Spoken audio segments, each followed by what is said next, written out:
Hello friends, welcome to must बनो। This is Anshul. दोस्तों, आज हम बहुत ही अच्छे टॉपिक बुद्धि के विषय में मोस्ट इम्पॉर्टेंट क्वेश्चन के बारे में चर्चा करेंगे। और ये जो क्वेश्चन है वो प्रीवियस ईयर आए हुए क्वेश्चंस हैं।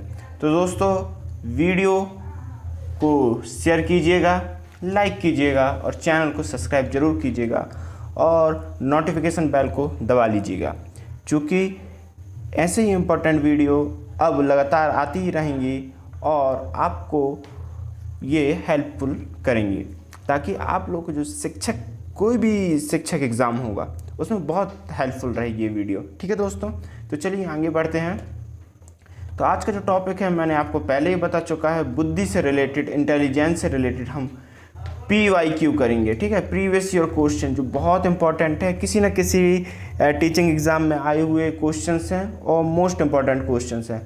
ठीक है, वो चाहे आप किसी भी पेपर की तैयारी कर रहे हो, रीट हो, CTET हो, UP टेट, BTET या कोई भी स्टेट टेट हो, आप तैयारी कर रहे हो, उसके लिए बहुत हेल्पफुल वीडियो रहने वाली है। ठीक है दोस्तों, तो एक बार फिर मैं आपको याद दिला दूं कि चैनल को ज़रूर से ज़रूर सब्सक्राइब कीजिएगा, दोस्तों को ये वीडियो शेयर कीजिएगा। ठीक है, और कमेंट ज़रूर से बताइएगा कि ये वीडियो आपको कैसी लगी। ठीक है, चलिए नेक्स्ट चलते हैं प्रश्न की ओर। तो जो पहला प्रश्न है, ठीक है, किसने बहुबुद्धि सिद्धांत प्रतिपादित किया था? ठीक है, देखिए हरियाणा टेट 2014 में वाला प्रश्न पूछा गया है। ठीक है, बहुबुद्धि सिद्धांत, ठीक है ना, मल्टीपल इंटेलिजेंस थ्योरी जो है वो किसने प्रतिपादित किया है? ऑप्शन ए है Alfred Binet, option B Harvard Gardner, option C है फ्रांसिस गाल्टन या ऑप्शन डी है BF ब्लूम। ठीक है, तो इसका जो सही आंसर होगा हार्वर्ड गार्डनर। तो हार्वर्ड गार्डनर ने मल्टीपल इंटेलिजेंस को प्रतिपादित किया, इस सिद्धांत को ये जो इन्होंने बताया वो 1983 में प्रतिपादित किया। ठीक है ना, कब? 1983 में बहुबुद्धि सिद्धांत को क्या किया इन्होंने? प्रतिपादित किया। अच्छा, इस सिद्धांत के अनुसार उन्होंने 9 प्रकार की बुद्धि बताई है, 9 प्रकार की बहुबुद्धि, तभी तो नाम पड़ा बहुबुद्धि, क्योंकि 9 प्रकार की बुद्धियां हैं। ठीक है ना, जिसमें से मैं आपको बता देता हूँ। जो पहली बुद्धि है वो है लिंग्विस्टिक इंटेलिजेंस, यानी भाषाई बुद्धि है। ठीक है, भाषाई बुद्धि है। ठीक है, दूसरी जो इंटेलिजेंस है वो तार्किक गणितीय बुद्धि है। ठीक है, लॉजिकल मैथमेटिकल इंटेलिजेंस है। तीसरी जो बुद्धि है स्थानिक बुद्धि है, जिसको हम स्पेशियल इंटेलिजेंस बोलते हैं। चौथी जो बुद्धि है वो शारीरिक गतिक बुद्धि है, जिसको हम काइनेस्टिक, बॉडी काइनेस्टिक इंटेलिजेंस के नाम से जानते हैं।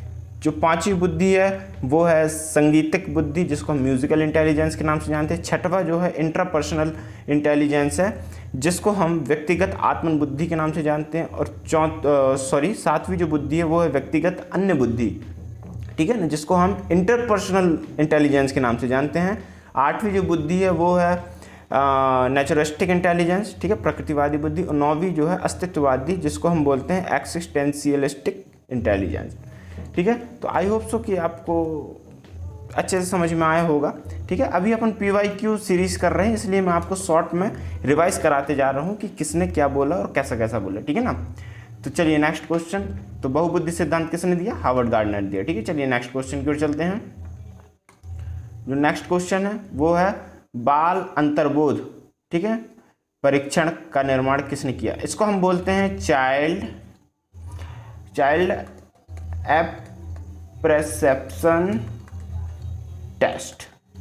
ठीक है, अगर मैं शॉर्ट फॉर्म बताऊं तो इसको हम बोलते हैं सीधा CAT, कैट, चाइल्ड एप्रेसेप्शन और ये टेस्ट। ठीक है, तो बाल अंतर्बोध परीक्षण का निर्माण किसने किया भाई साहब? इसका जो निर्माण किया, ऑप्शन ए दिया मुर्रे, बी दिया है बैलक, सी दिया है रॉबर्ट और डी दिया है रोजनविंग। तो इसका जो सही आंसर होगा वो होगा बैलक। ठीक है, देखिए हरियाणा टेट में आया हुआ प्रश्न है, यानी कहीं ना कहीं ये जो प्रश्न है वो बहुत इंपॉर्टेंट है। ठीक है, तो ऑप्शन बी क्या दिया गया? बैलक। तो जो लियोपोल्ड बैलक हैं, इनका पूरा नाम क्या है? लियोपोल्ड बैलक। ठीक है, इनके साथ ही एक और थी सोनिया सोरल बैलक के नाम से। इन्होंने 1949 में इसका प्रतिपादन किया, इस टेट का, यानी कि एक प्रकार से कैट का प्रतिपादन कब किया? 1949 में किया। तो जो कैट का प्रतिपादन किया है, किसने किया है? बैलक ने किया है। ठीक है, आई होप सो कि आपको समझ में आया होगा। और इसका जो है ये पर्सनालिटी टेस्ट है, एक प्रकार से व्यक्तित्व का परीक्षण करती है। ठीक है, लेवल ऑफ मैच्योरिटी भी परीक्षण करती है और साथ में साइकोलॉजिकल हेल्थ भी इससे परीक्षण किया जा सकता है कैट के द्वारा। ठीक है ना, तो आई होप सो आपको समझ में आया होगा। थोड़ा सा मैं और जानकारी बता देता हूँ। जो मुर्रे हैं, ठीक है ना, हेनरी ए मुर्रे, इन्होंने क्या थेमेटिक परसेप्शन टेस्ट दिया जिसको हम टैट के नाम से जानते हैं, ठीक है ना। और जो रॉबर्ट है, तो रॉबर्ट का पूरा नाम क्या है, रॉबर्ट जे स्टनबर्ग, इन्होंने ट्रायर्किक थ्योरी दी है जिसका नाम है त्रितंत्र सिद्धांत। हिंदी में बोलना था त्रितंत्र सिद्धांत। त्रितंत्र के अंतर्गत 3 प्रकार के उन्होंने तत्व बताए हैं। एक प्रकार से एनालिटिकल, ठीक है, दूसरा है क्रिएटिव और तीसरा है प्रैक्टिकल, ठीक है। एनालिटिकल, क्रिएटिव और प्रैक्टिकल, इन्होंने 3 प्रकार को तंत्र बताए हैं त्रितंत्र बुद्धि के हिसाब से, ठीक है। तो ये हो गया रॉबर्ट, जिनका पूरा नाम क्या है, रॉबर्ट जे स्टनबर्ग। तो त्रितंत्र सिद्धांत के प्रतिपादक कौन है, स्टनबर्ग है, ठीक है ना, आप लोग याद रखिएगा। चलिए नेक्स्ट क्वेश्चन की ओर बढ़ते हैं। नेक्स्ट क्वेश्चन है बुद्धि के बहुकारक सिद्धांत के प्रतिपादक कौन है। ऑप्शन ए है मैकडूगल, बी है टर्मैन, सी है थॉर्नडाइक या डी है बर्ट। तो इसका जो सही आंसर आएगा क्या होगा भाई साहब, बहुकारक सिद्धांत के प्रतिपादक हमारे थॉर्नडाइक भाई साहब हैं, ठीक है। इन्होंने, अच्छा एक चीज़ और, तो बहुकारक सिद्धांत को हम बहुतत्व सिद्धांत के नाम से भी जानते हैं। क्या जानते हैं, बहुतत्व सिद्धांत, ठीक है ना। बहुकारक सिद्धांत को हम किस नाम से जानते हैं भाई साहब, बहुतत्व सिद्धांत के नाम से भी जानते हैं, ठीक है। बुद्धि के अनेक तत्व बताए हैं इन्होंने। अब वो कौन कौन से तत्व हैं, जरा एक बार मैं आपको रिवाइज करा देता हूँ कि वो उन्होंने जो तत्व बताए हैं थॉर्नडाइक भाई साहब ने बहुतत्व में, वो कौन कौन से तत्व हैं वो आपको मैं बताता हूँ। जो पहला तत्व है वो है न्यूमेरिकल एबिलिटी, ठीक है। इन्होंने 6 तत्व बताए मूलतः, एक प्रकार से मैं आपको बताऊँ 6 तत्व मूलतः बताए हैं जो प्रमुख रूप से। पहला है अंक योग्यता, न्यूमेरिकल एबिलिटी, दूसरा है शाब्दिक तत्व, वर्ड एलिमेंट, तीसरा है दिशा योग्यता, डायरेक्शन एलिमेंट, चौथा है तर्क योग्यता जिसको हम रीजनिंग एबिलिटी बोलते हैं, और 5वां है स्मरण शक्ति जिसको मेमोरी पावर, और 6वां लास्ट जो है भाषण योग्यता जिसको हम ओरेशन कैपेबिलिटी बोलती है, ओरल कैपेबिलिटी के नाम से भी हम इसको समझ सकते हैं। तो ठीक है, तो बहुतत्व सिद्धांत जिसको मल्टीफैक्टर बोलते हैं, तो वो किसने दिया भाई साहब, ऑप्शन सी थॉर्नडाइक ने इसका प्रतिपादन किया, ठीक है ना, बहुकारक सिद्धांत का। चलिए नेक्स्ट क्वेश्चन देखते हैं। नेक्स्ट क्वेश्चन है बुद्धि लब्धि संप्रत्यय, ठीक है ना, क्या है, आईक्यू कॉन्सेप्ट। आईक्यू कॉन्सेप्ट किसने दिया भाई साहब, चलिए इसके विषय में देखते हैं। ऑप्शन ए दिया है बी ने, ठीक है, ऑप्शन बी दिया है रीड, ऑप्शन सी दिया है टर्मैन, ऑप्शन डी दिया है कैटल। देखिए रीड 2016 में आया हुआ प्रश्न है। देखिए इतने छोटे छोटे प्रश्न बेसिक से पूछे जाते हैं प्रश्न, है ना। तो आईक्यू का जो कॉन्सेप्ट है, आईक्यू का जो कॉन्सेप्ट है वो किसने दिया भाई साहब, टर्मैन भाई साहब ने दिया है, ठीक है ना। आईक्यू का कॉन्सेप्ट किसने दिया है, टर्मैन भाई साहब ने दिया है। तो उन्होंने बताया मंदबुद्धि का आईक्यू लेवल कितना होता है, प्रखर बुद्धि वाले का आईक्यू लेवल कितना होता है, वगैरह वगैरह। इन्होंने क्या आईक्यू का जो कॉन्सेप्ट दिया है वो किसने दिया भाई साहब, हमारे टर्मैन भाई साहब ने कॉन्सेप्ट पूछा, ठीक है ना।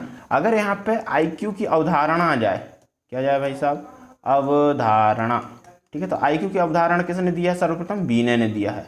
कंफ्यूज मत होइएगा, बहुत अच्छी तरीके से समझिए, और जहाँ तक हो सके आप लोग नोट्स बनाते जाइए ताकि आपको पेपर के समय कोई भी कठिनाई ना हो, और साथ ही साथ क्या है, रिवीजन में आपको बहुत हेल्प मिलेगी, ठीक है। तो ये आप लोग जरूर से याद रखिए और लिखते चलिए एक नोट्स बना के, ठीक है। चलिए नेक्स्ट क्वेश्चन देखते हैं अपन।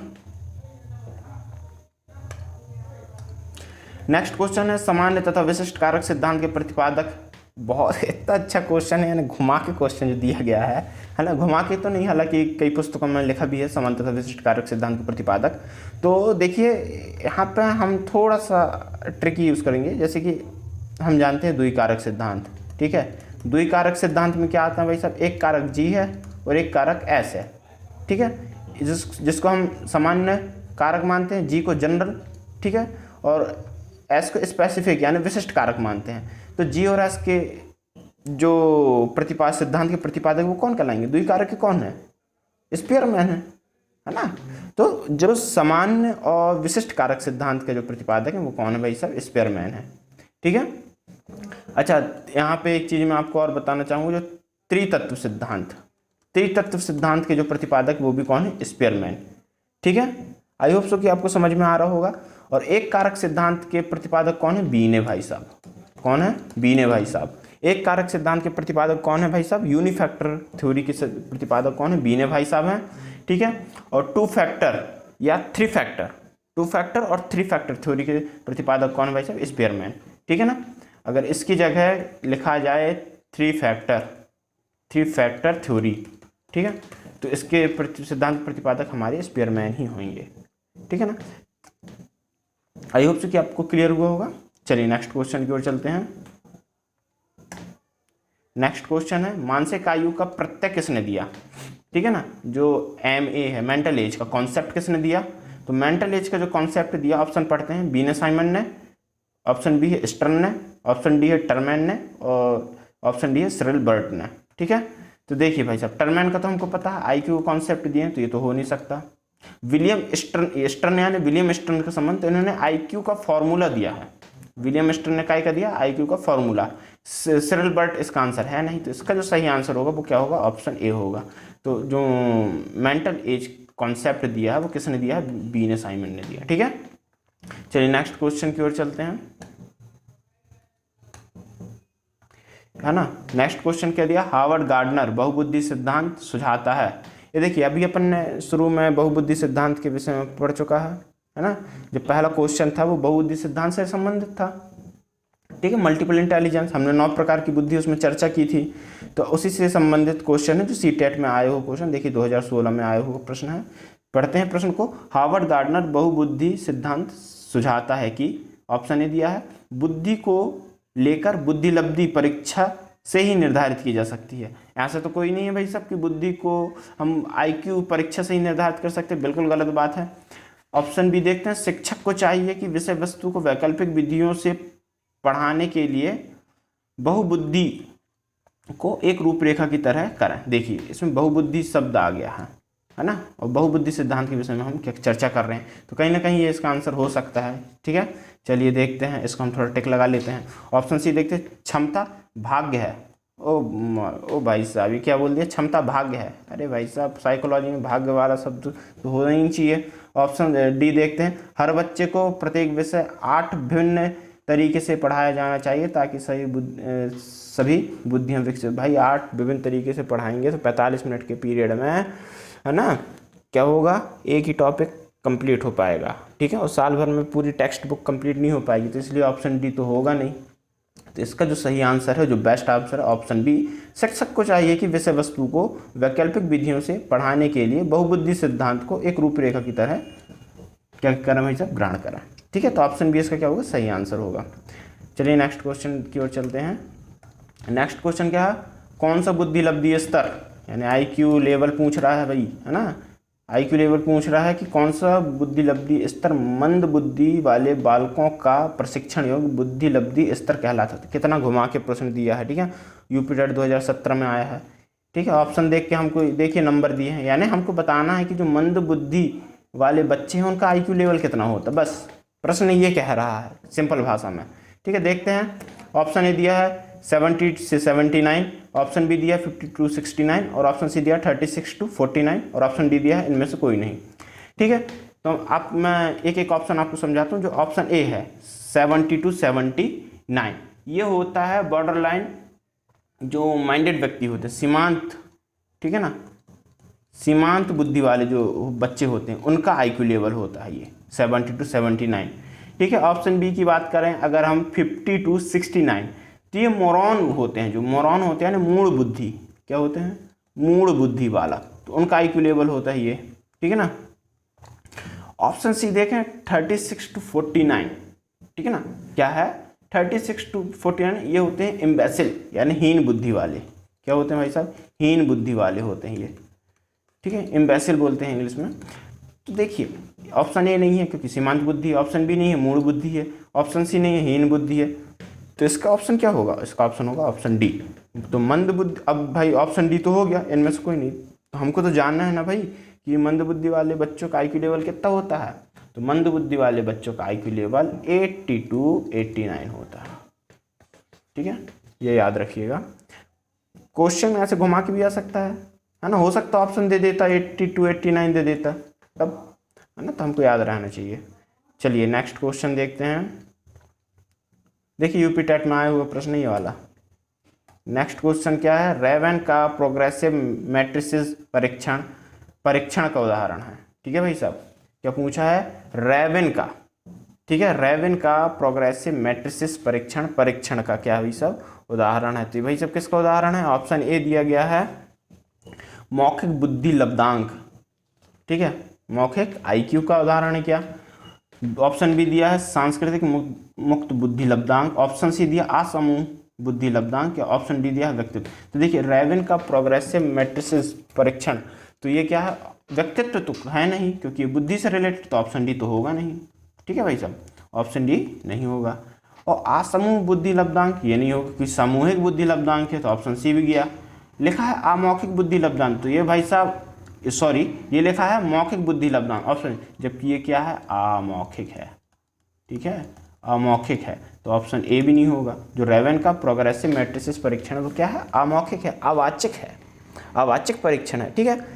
तो इसका जो आएगा वो होगा कल्चर फ्री, संस्कृति मुक्त बुद्धि लब्धांक से संबंधित है, ठीक है ना।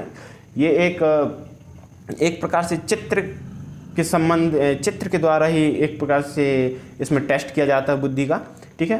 अच्छा, इसमें सबसे ज़्यादा इम्पॉर्टेंट मैं आपको बता देता हूँ। एक तो पहली चीज़ ये है सांस्कृतिक मुक्त बुद्धि लब्धांक, ठीक है, रेवेन का प्रोग्रेसिव मैट्रिक्स परीक्षण क्या है, सांस्कृतिक मुक्त बुद्धि लब्धांक है। और एक इम्पॉर्टेंट एक चीज़ और बता दूँ, ये अवाचक है यानी अमौखिक है, अमौखिक प्रकार का परीक्षण है, ठीक है। और दूसरा जो इसका जो फैक्ट है वो क्या है कि इसका जो प्रतिपादन हुआ वो कब हुआ भाई साहब, 1935 में हुआ। एक एक की पॉइंट आप लोग लिख लीजिए, बहुत इंपॉर्टेंट है, पेपर में कुछ भी पूछ सकता है, ठीक है ना।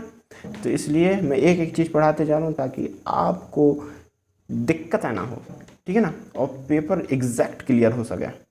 चलिए नेक्स्ट प्रश्न की ओर चलते हैं। नेक्स्ट क्वेश्चन क्या है, हार्वर्ड गार्डनर का बुद्धि का सिद्धांत, है ना, यहाँ पे होना चाहिए बहुबुद्धि का सिद्धांत, मल्टीपल फैक्टर, है ना, सॉरी मल्टीपल इंटेलिजेंस बहुबुद्धि सिद्धांत, जो 1983 में दिया गया, ठीक है ना। 9 प्रकार के थे, बार बार रिवाइज कराते जा रहा हूँ मैं, याद रखिएगा। हार्वर्ड गार्डनर का बुद्धि का सिद्धांत, यहाँ पे डैश यानी खालिस्तान पर बल देते। देखिए सीटेट 2013 में पूछा गया प्रश्न है, ठीक है, डायरेक्ट पूछ लिया गया है।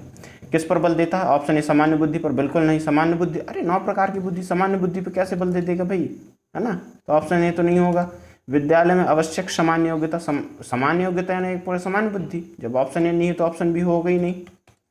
प्रत्येक व्यक्ति की विलक्षण योग्यता, बिल्कुल सही, है ना, ऑप्शन सी इसका सही आंसर है। ऑप्शन डी देख शिक्षार्थी में अनुबंधित कौशलों, नहीं, तो ऑप्शन सी कैसे सही हुआ कि प्रत्येक व्यक्ति की विलक्षण योग्यता होती है। हमने 9 प्रकार की विलक्षण योग्यता देखे थे, लिंग्विस्टिक है ना, तो कोई म्यूजिकल, कोई काइनेस्टिक, तो कई प्रकार की बुद्धि होती है। जैसे आपने देखा होगा हमारे सचिन तेंदुलकर जी हैं जो वो क्रिकेट में अच्छा है, ठीक है, और आप देख सकते हैं हमारे इस लता मंगेशकर जी को, वो संगीत में अच्छी हैं। तो सबकी बुद्धि अलग अलग है, यानी सबकी एक विलक्षण योग्यता है। कोई पढ़ने में अच्छा है, कोई खेलने में अच्छा है, कोई संगीत में अच्छा है, कोई चित्रकारी में अच्छा है, तो हर प्रकार की विलक्षण योग्यता सब में पाई जाती है, ठीक है ना, कोई ना कोई एक विलक्षण योग्यता सब में पाई जाती है। तो प्रत्येक व्यक्ति की विलक्षण योग्यता होती ही होती है, तो इसका जो सही आंसर होगा ऑप्शन सी ही होगा, ठीक है। चलिए नेक्स्ट देखते हैं। नेक्स्ट प्रश्न है, प्याजे के सिद्धांत के अनुसार निम्नलिखित में से कौन सा व्यक्ति के संज्ञानात्मक विकास को प्रभावित नहीं करता, ठीक है ना। ऑप्शन ए दिया गया है भाषा, ऑप्शन बी दिया गया है सामाजिक अनुभव, ऑप्शन सी दिया है परिपक्वन यानी मेच्योरिटी, ऑप्शन डी दिया गया है क्रियाकलाप यानी एक्टिविटी। तो इसका जो सही आंसर होगा, देखो भाई साहब, भाषा से तो संज्ञानात्मक विकास प्रभावित करता है प्याजे के अनुसार, ठीक है ना। हालांकि चारों से संज्ञानात्मक प्रभावित होती हैं, परंतु हमको किसके अनुसार बताना है, प्याजे के अनुसार, ठीक है। तो भाषा से होगी, परिपक्वन मेच्योरिटी से भी होगी, एक्टिविटी से भी, परंतु सामाजिक अनुभव से प्याजे के अनुसार नहीं होगी। ये किसके अनुसार होगी, वाइगोत्स्की के अनुसार, वाइगोत्स्की के अनुसार होगी, ठीक है। संज्ञानात्मक विकास किसके अनुसार प्रभावित होगा, सामाजिक अनुभव से, वाइगोत्स्की के अनुसार, परंतु प्याजे के अनुसार नहीं होगा। और हमसे प्रश्न में क्या पूछा, प्रभावित नहीं होगा, किसके अनुसार, प्याजे के अनुसार। कौन, संज्ञानात्मक विकास। तो इसका जो सही आंसर होगा ऑप्शन बी होगा, ठीक है। देखिए सीटेट 2014 में पूछा गया प्रश्न है। चलिए नेक्स्ट क्वेश्चन की ओर बढ़ते हैं। नेक्स्ट क्वेश्चन क्या लिखा है, बुद्धि लब्धि की अवधारणा के प्रतिपादक कौन है। मैंने आपको सेकेंड या थर्ड क्वेश्चन में बताया हुआ है कि इसके जो प्रतिपादक हैं अवधारणा के, ठीक है, आईक्यू के अवधारणा के प्रतिपादक कौन है भाई साहब, अल्फ्रेड बीने हैं। और कॉन्सेप्ट अगर पूछेगा, संप्रत्यय की बात आएगी तो कौन आएगा भाई साहब, टर्मैन आएंगे, ठीक है, याद रखिएगा।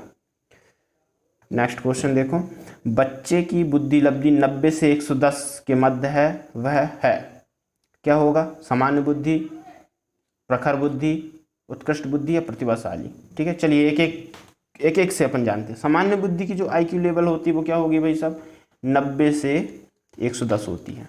इसका आंसर क्या होगा, ऑप्शन ए, सामान्य बुद्धि। ठीक है, अच्छा अब देखिए वेरी सुपीरियर, वेरी सुपीरियर, जो वेरी सुपीरियर होते हैं, अति श्रेष्ठ वाले, तो उनकी बुद्धि लब्धि कितनी होती है भाई साहब, 120 से 139। ठीक है, वेरी सुपीरियर, ठीक है, अति श्रेष्ठ वाले। ठीक है, नेक्स्ट देखिए, इसके बाद आते हैं सुपीरियर। कौन आते हैं, सुपीरियर, यानी कि सुपीरियर के बाद आते हैं super superior, sorry very superior. ठीक है, अब ये सुपीरियर को हम क्या बोलेंगे, श्रेष्ठ, क्या बोलेंगे हम इसको, श्रेष्ठ। तो इसका जो बुद्धि लब्धांक होता है 110 से कितना होगा भाई साहब, 119 होगा। ठीक है, सुपीरियर यानी होता है श्रेष्ठ, इनका बुद्धि लब्धांक होगा 110 से 119। ठीक है, यानी कि एक प्रकार से वो उत्कृष्ट बुद्धि लब्धि वाले हो गए। सुपीरियर कौन है, उत्कृष्ट बुद्धि लब्धि वाले, जिनका आईक्यू लेवल कितना है 110 से 119। प्रखर बुद्धि वेरी सुपीरियर, जिनका आईक्यू लेवल कितना है 120 से 139। ठीक है, कभी भी प्रश्न अगर समझ में ना आए तो आप लोग इंग्लिश वर्जन में उस क्वेश्चन को जरूर देखिए। ठीक है ना। प्रतिभाशाली, ये तो नाम से स्पष्ट हो जाता है कि इस प्रतिभाशाली कौन होगा भाई साहब, 140 से जो अधिक है। ठीक है, 140 से जो अधिक है वो क्या होता है, प्रतिभाशाली बुद्धि लब्धांक होती है उनकी आईक्यू लेवल। ठीक है, तो मोस्ट इंपॉर्टेंट कौन से बताता हूँ मैं, सामान्य बुद्धि वाले मोस्ट इंपॉर्टेंट हैं और प्रतिभाशाली ये सबसे ज़्यादा इंपॉर्टेंट और सबसे ज़्यादा पूछने वाले हैं। तो 90 से 110 हो गए कौन, सामान्य बुद्धि, और प्रतिभाशाली क्यों हो गए भाई साहब 140 से ऊपर वाले। ठीक है, आई होप सो कि आपको क्लियर हुआ होगा। नेक्स्ट क्वेश्चन की ओर बढ़ते हैं। नेक्स्ट क्वेश्चन है भाटिया बैटरी, भाटिया बैटरी का प्रयोग निम्न में से किसके परीक्षण हेतु किया जाता है। ठीक है, भाटिया बैटरी का प्रयोग निम्नलिखित में से किसके परीक्षण के लिए किया जाता है। ऑप्शन ए दिया गया है व्यक्तित्व के परीक्षण के लिए। ठीक है, ऑप्शन बी दिया गया है बुद्धि के परीक्षण के लिए, ऑप्शन सी दिया गया है सृजनात्मक परीक्षण के लिए, या ऑप्शन डी अभिवृत्ति के लिए। तो भाई साहब जो भाटिया बैटरी परीक्षण है ना वो किसके लिए किया जाता है, बुद्धि के लिए किया जाता है। ठीक है, अच्छा एक चीज़ और, ये जो परीक्षण है वो कब आया भाई साहब, 1955 में आया। भाटिया बैटरी परीक्षण कब आया, 1955 में आया। ठीक है, और 11 से 16 वर्ष के बालकों के लिए है। ठीक है, अच्छा इसके बाद इसके अंतर्गत क्या क्या आ सकता है, देखिए कोज ब्लॉक डिजाइन परीक्षण, डिजाइन परीक्षण। ठीक, कोज ब्लॉक डिजाइन परीक्षण मैं आपको ओरली बता देता हूं। ठीक है, कोज ब्लॉक डिजाइन परीक्षण, अलेक्जेंडर पास अलोंग परीक्षण, कभी कभी पास अलोंग परीक्षण भी आ जाता है, पास अलोंग टेस्ट भी आ जाता है कभी कभी। तो आप लोग यही समझिए अलेक्जेंडर पास अलोंग जो परीक्षण है, टेस्ट है, वो इसके अंतर्गत आता है, भाटिया बैटरी परीक्षण के अंतर्गत आता है। ठीक है, आकृति की रचना करना। ठीक है, शेप डिजाइनिंग, शेप डिजाइनिंग भी किसके अंतर्गत आता है, भाटिया बैटरी परीक्षण के अंतर्गत आता है। ठीक है, तत्काल अंक स्मृति परीक्षण है ना, रैपिड न्यूमेरिकल रिमेंबर टेस्ट। ठीक है, ये आता है। और चित्र संरचना, पिक्चर कंस्ट्रक्शन। ठीक है, पिक्चर कंस्ट्रक्शन ये किसके अंतर्गत आता है, भाटिया बैटरी परीक्षण के अंतर्गत आता है। ठीक है, ये काफ़ी विश्वसनीय और वैध परीक्षण है, तो इसलिए ये इंपॉर्टेंट है। तो आप लोग याद रखिएगा, भाटिया बैटरी परीक्षण को याद रखिएगा, किसके लिए, बुद्धि के लिए है। 1955 में इजाद किया गया, 11 से 16 वर्ष के लिए है। और कोज ब्लॉक डिज़ाइन, अलेक्जेंडर पास अलोंग, आकृति रचना और तत्काल अंक स्मृति। ठीक है, और चित्र संरचना जैसे चीज़ें इसके अंतर्गत आती हैं। तो ये बहुत इंपॉर्टेंट है, यूपी टेट 2013 में आया गया है। ठीक है, तो आई होप सो कि आपको आज की वीडियो अच्छी लगी होगी। अगर इस प्रकार की वीडियो आप लोग डेली चाहते हैं तो चैनल को सब्सक्राइब कीजिए, दोस्तों को शेयर कीजिए और साथ ही साथ कमेंट में बताइए कि आपको वीडियो कैसी लगी और किस टॉपिक में आपको वीडियो चाहिए। तो फिलहाल आज के लिए इतना ही, मिलते हैं नेक्स्ट वीडियो में। जय हिंद, वंदे मातरम।